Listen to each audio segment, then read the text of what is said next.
ya en estudios con Andy Carrión, abogado penalista, por el caso de la anulación o la confirmación del fallo que declaró nulo el juicio contra todos los procesados del caso Cócteles por los aportes ilícitos a las campañas de Fuerza Popular del año 2011 y 2016. Un juicio que inició en 2017, que tuvo avances, reveses y que ahora ha sido ratificado entonces por el Poder Judicial, que ha anulado, entonces ha decidido la anulación o ratificar la anulación del juicio oral, que pasa a etapa intermedia.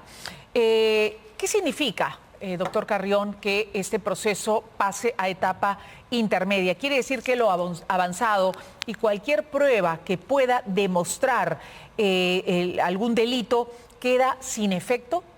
Muy buenos días. Antes que nada, Melissa, gracias por la invitación.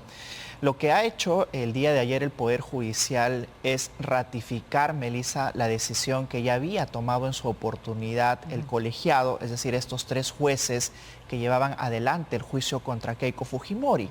Esto se gatilló a raíz de una decisión del Tribunal Constitucional que en el caso de José Klimper advirtió que habían graves deficiencias en la acusación que en su oportunidad formuló José Domingo Pérez. Por ejemplo, el hecho de que se le venga a juzgar por hechos que no habían sido considerados previamente en la investigación preparatoria. A raíz de estas deficiencias es que el Tribunal Constitucional ordena que este colegiado excluya a José Klimper Ackerman del juicio en sí. El problema es de que excluirlo ya implicaba que de alguna manera afecta a todo el juicio que se llevaba adelante. Es por eso que los 3 jueces decidieron que este caso se retrotraiga a la etapa intermedia y que se anule el juicio, la acusación tal como lo había señalado el Tribunal Constitucional. Quiere decir que se halló en el caso Klimper, el Tribunal Constitucional, vicios o irregularidades o, temas, acusaciones injustificadas por casos que no habían sido investigados o incluidos en el caso Cócteles. Entonces, a todos se les aplica lo mismo, aunque en el caso de los demás implicados, investigados, no se haya dado la misma figura. Eso es importante precisar, porque lo que la Corte Constitucional en su oportunidad decidió fue de que en el caso de José Klimper sí se habían advertido deficiencias de hechos que no habían sido investigados previamente. Deficiencias que también hubo entonces deficiencias en los otros casos, que en rigor deberían de afectar, porque estamos hablando de una supuesta organización criminal. Ajá. Entonces, que si hay hechos que afectan a uno de los imputados, entonces afectarían a supuestamente toda la organización criminal que en su oportunidad había acusado a José Domingo Pérez, y ese fue el motivo por el cual el juzgado dijo, bueno, no podemos nosotros seguir adelante. Desde su punto de vista, así fue. Así sucedió, digamos, lo que señaló el Tribunal Constitucional. Sí. En el caso Klimper, ¿tuvo asidero, argumento para señalar esto? Yo creo que sí. De hecho, el Tribunal Constitucional, cuando decide, identifica claramente cuáles son los hechos por los cuales no había sido investigado previamente y cuando fue acusado inusitadamente por hechos que no se le permitió defenderse en su oportunidad. Y lo que señaló en su oportunidad también el juzgado, juzgado conformado por 3 jueces, Melissa, fue de que ya el caso era inviable, porque también habían otros acusados que habían presentado recursos constitucionales y había habido primero un revés con el caso del abogado Arsenio Oré, quien la Corte Constitucional señaló también de que se le debería de excluir. Luego vino el caso de José Klimper y también se le debía excluir, con lo cual ya el caso está devenido de muerte, Melissa. Y lo que señalaron los jueces, a pesar de que en un inicio se rehusaron a que el caso quede ahí, decir, bueno, es inviable que el juicio siga, anulamos este juicio y retrotraemos a la etapa previa que fue la intermedia. Esto lo fue que tendría apelado. que presentar entonces de aquí en adelante la Fiscalía para avanzar nuevamente en este proceso son nuevas pruebas. Sí, lo que pasa... ¿Ya no puede presentar aquello que presentó inicialmente? No, puede volver a hacerlo. Lo que tiene que hacer es mejorar esa acusación. Pero la pregunta es hasta dónde se puede mejorar, hasta dónde se puede perfeccionar, si ya el Tribunal Constitucional y también la Corte Suprema en otro pronunciamiento han evidenciado, Melissa, las graves deficiencias que tiene esta acusación. Entonces, desde su punto de vista, sí hubo, digamos, un abuso contra los implicados, los investigados por este caso? Bueno, no lo digo Varios yo. de ellos pasaron prisión preventiva, Sí. como por ejemplo Keiko Fujimori en 2 oportunidades. Melissa, se han pedido contra otros también prisiones preventivas, no solamente contra Keiko Fujimori, fue la más prominente de todo este grupo Exacto. que estaba siendo investigado, pero también se solicitaron prisiones preventivas en contra de otros investigados. Y yo me adhiero a lo que ha señalado el Tribunal Constitucional, que hay graves o gravísimas deficiencias y que ahora eso ha sido ratificado, Melissa, en una decisión que ha tomado también una instancia superior el día de ayer, porque esta nulidad del juicio fue apelada tanto por la Procuraduría como por la Fiscalía. Dijeron, no, prosigamos con el juicio. Pero la sala ha ratificado ya la decisión de estos 3 jueces de primera instancia, con lo cual ya definitivamente... Ya no hay nada que hacer. Ya no hay nada que hacer. Bueno, Aparte de la pueden Fiscalía. interponer un recurso de casación, pero eso no enerva la posibilidad de que esto ya se retrotraiga. ¿Qué pasa en adelante? Bueno, si ya se ha anulado la acusación, el caso en sí tiene que volver a un juez de investigación preparatoria y este juez de investigación preparatoria tiene que devolver a su vez la acusación a la Fiscalía para que la Fiscalía pueda reformular su acusación, respetando los derechos en esta ocasión sí que han sido advertidos, que fueron transgredidos tanto por el Tribunal Constitucional como por también este colegiado. Y desde su punto de vista, ¿correspondería que José Domingo Pérez se aparte de esta investigación, de este caso, como señala la defensa de Keiko Fujimori? Melissa, han habido muchas irregularidades en la investigación fiscal. De hecho, la acusación se formuló en marzo del 2021. Pero fueron semanas antes de las elecciones. Es decir, ¿por qué se apresuró? ¿Por qué la celeridad de presentar una Para acusación al perjudicarla, Poder supuestamente, Judicial políticamente. semanas antes de las elecciones? Y claro, esa celeridad hizo de que precisamente se presente una acusación muy deficiente, porque todavía en aquella oportunidad faltaban actuar muchas diligencias, testimonios, requerimientos de información, etcétera, que quizás habrían permitido formular una mejor acusación. ¿Cuál fue el motivo de la celeridad del fiscal José Domingo Pérez? Y tú dijiste algo importante, ¿por qué también muchos de los acusados, ahora acusados, fueron perjudicados con medidas de prisiones preventivas o detenciones preliminares? O sea, ha habido aquí, yo creo, una grave deficiencia de todo el sistema, Melissa, no solamente de la Fiscalía, porque quien decide si una persona va preso no es finalmente el Poder Judicial. Exacto. ¿Qué han hecho los jueces, Melissa? Y esa es una grave llamada de atención, que no lo digo yo, sino lo dice el Tribunal Constitucional. ¿Qué han hecho los jueces para controlar el avance adecuado y razonable de este caso? Porque los jueces también han tenido una participación constante. Ha tenido que venir el Tribunal Constitucional para recién advertir estas graves deficiencias. La pregunta es, ¿no se advirtieron el año 2021? ¿No se advirtieron el año 2018, el año 2019? ¿Qué hicieron los jueces precisamente? Que son quienes tienen que llevar el adecuado control y sobre todo el respeto de los derechos de las personas que están siendo investigadas. ¿Y qué pasa? Bueno, son 5 delitos: lavado de activos, organización criminal, obstrucción a la justicia, falsedad genérica, falsa declaración en procedimiento administrativo.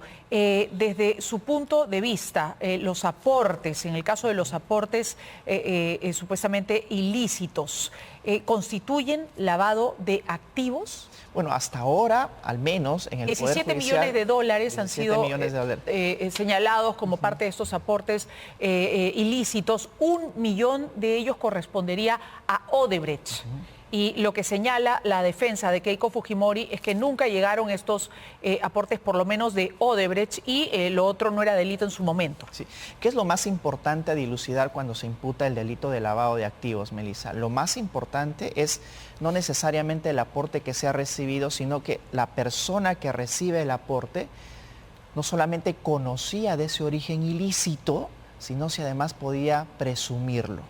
Y ese es el punto medular. Si la persona que recibe el aporte ilícito dice, bueno, yo presumo que en efecto los dineros que estoy recibiendo tienen una procedencia ilícita y trato de pitufiarlos, de ver la forma de incorporarlos al tráfico con los financiero formal, cerrados, que era uno de los elementos, pues entonces sí se cometería el delito de lavado de activos. El problema es, Melissa, que estamos hablando de campañas que se retrotraen al año 2016, 2011, en las cuales no necesariamente se tenía certeza de que el financiamiento de Odebrecht procedía de un financiamiento de origen criminal.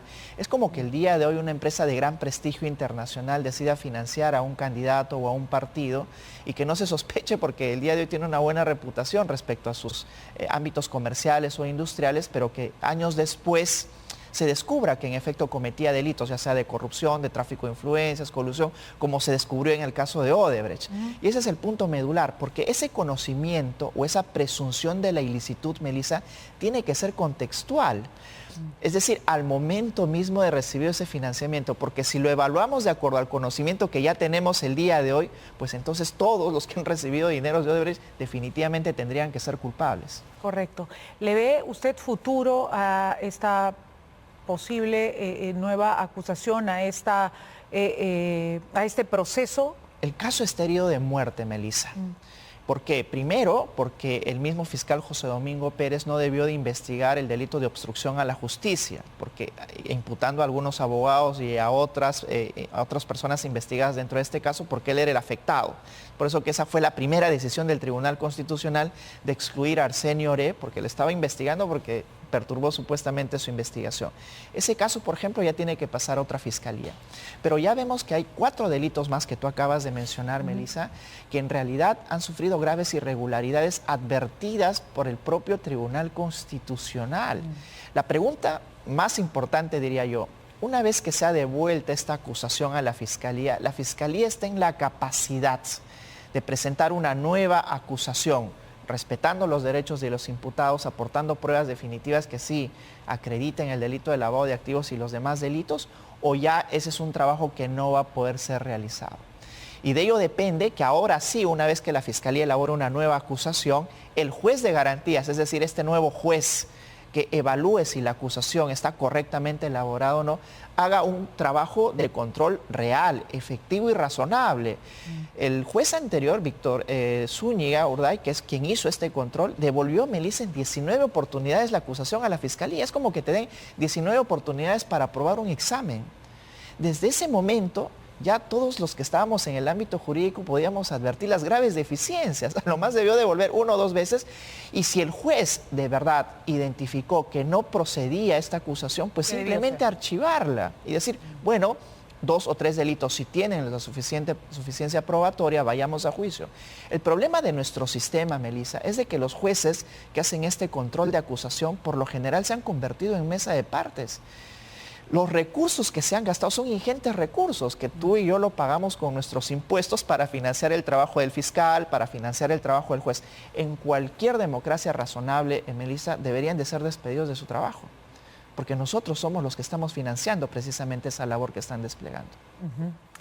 Muy bien, entonces, ¿cree usted qué es lo que cree en todo caso que va a pasar? ¿Se podría de alguna manera hallar responsabilidad en Keiko Fujimori, en los dirigentes de Fuerza Popular ya el trabajo de la época, retomando el juicio a partir de la etapa intermedia? Bueno, ya el trabajo de la Fiscalía está cuesta arriba. Ya hay graves deficiencias que se han advertido y lo que tiene que hacer en rigor es no solamente concentrarse en los hechos que fueron investigados previamente y solamente acusar por esos hechos. Y en segundo lugar, que es el trabajo más titánico, es la de individualizar adecuadamente las imputaciones, porque lo que hizo el fiscal José Domingo Pérez fue presentar una acusación en bloque. Y en derecho penal todos sabemos, Melissa, de que las responsabilidades son muy individuales y tiene que precisarse muy bien la imputación por cada uno de los imputados, así sean 20, 24, 50 o 100. ¿Y estos 5 delitos que acusó inicialmente la Fiscalía podrían reducirse desde su punto de vista: lavado de activos, organización criminal, obstrucción a la justicia, falsedad genérica y falsa declaración en proceso administrativo? Hay un tema aún más grave, Melissa. Si es que este caso ya ha sido retrotraído a la etapa intermedia, mira, estamos hablando del 2021 y nos ha tomado hasta el 2025 para entrar al juicio, o fines del 2024, implicaría que también se tome otro tiempo similar. Ojo que este caso viene del 2017 y justo eso quería señalarte. ¿Qué pasa con los casos que ya van a prescribir? Sobre todo en los delitos, por ejemplo, el de falsedad, falsa declaración en procedimiento administrativo. O sea, de los 5 delitos podrían, en el mejor de los casos, si aceleran los tiempos, simplemente quedar 2 o 3, con lo cual el caso ya se va debilitando, y más aún si es que estos 2 o 3 están en la capacidad de aportar las pruebas suficientes para que esto culmine, por ejemplo, con una sentencia condenatoria. Entonces estamos frente a una grave deficiencia porque son hechos del 2016 y 2011. Entonces pueden eventualmente prescribir muchos de los delitos que acabas de mencionar. ¿El más grave En este es el caso, lavado de activos y el de organización criminal. Esos es poco probable que prescriban porque las penas sí son muy altas, pero en el mejor de los casos para la Fiscalía te quedarías con 2 delitos, que sería el de organización criminal y también el de lavado de activos, y los demás ya indefectiblemente prescribirían. Muy bien. Ha sido Andy Carrión, abogado penalista. Gracias.